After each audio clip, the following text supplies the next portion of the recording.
1. The Tomboy.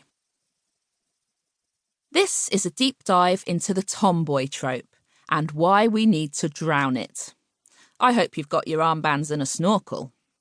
During the research for my debut book, Gender Rebels, a book which celebrates superbly spirited women who defied the rules to progress in a man's world, I came across the word tomboy so many times my brain leaked from my nostrils.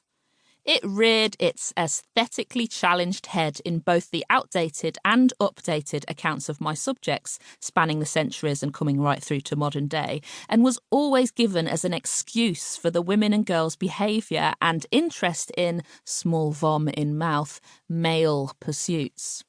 Tomboyishness made them sound like girls that needed to be changed or tamed rather than celebrated for their free-thinking, non-conformist, proto-feminist feats. It stripped them of their guts, gusto, brave, brain, brawn, whiz, pop, bang.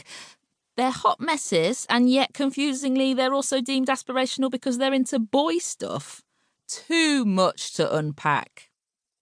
Aside from witnessing the term tomboy out in the real world on slogan t-shirts, worn by women, I imagine, ironically, or because they are sensibly campaigning to reclaim it, / disrupt heteronormative cisgender expectations, it was suddenly out to haunt me.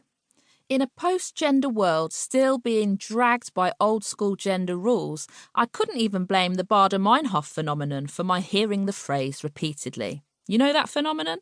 The one where you learn about something new and mind-alteringly good, like alcoholic ice pops, and then you see fruity, frozen booze bars everywhere you turn.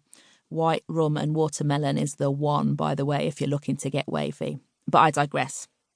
The media is currently chocker with toxic and polarising conversations around presentation and identity, fuelled by both the blessings and curse of language. I carry a white flag into this hostile environment because my lived experience has too fallen victim to this retro tomboy label, hell-bent on repressing individuality through stereotype. Repeat small vom in mouth. In fact, make it supersize.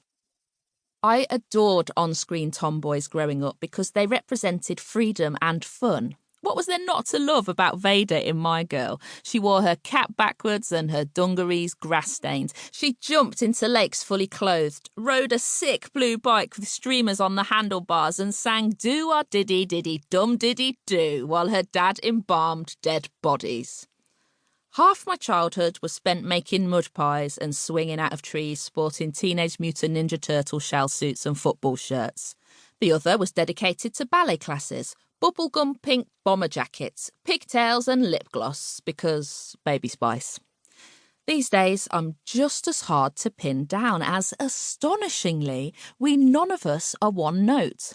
I'm cisgender, I'm not androgynous, and yet frequently my masculine energy and girly tendencies can be commented upon in the very same hour of the very same day.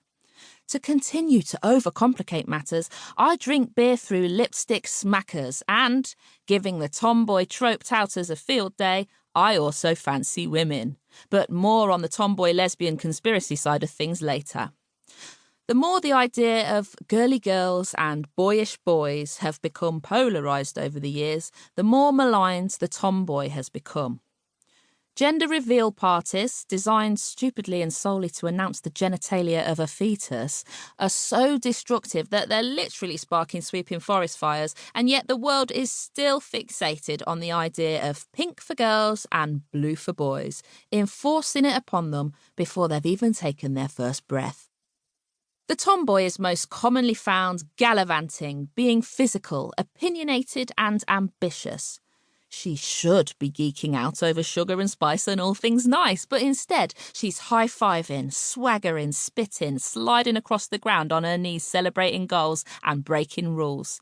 She's disgustingly fiercely independent and behaves entirely immodestly, gadding about and carrying on, giving performative displays of masculinity. Masculinity can be found in slugs and snails and puppy dogs' tails, in case you're not keeping up. Whatever you can dream of that is derivative of desirable femininity, the tomboy will be into it. In fact, she has such an open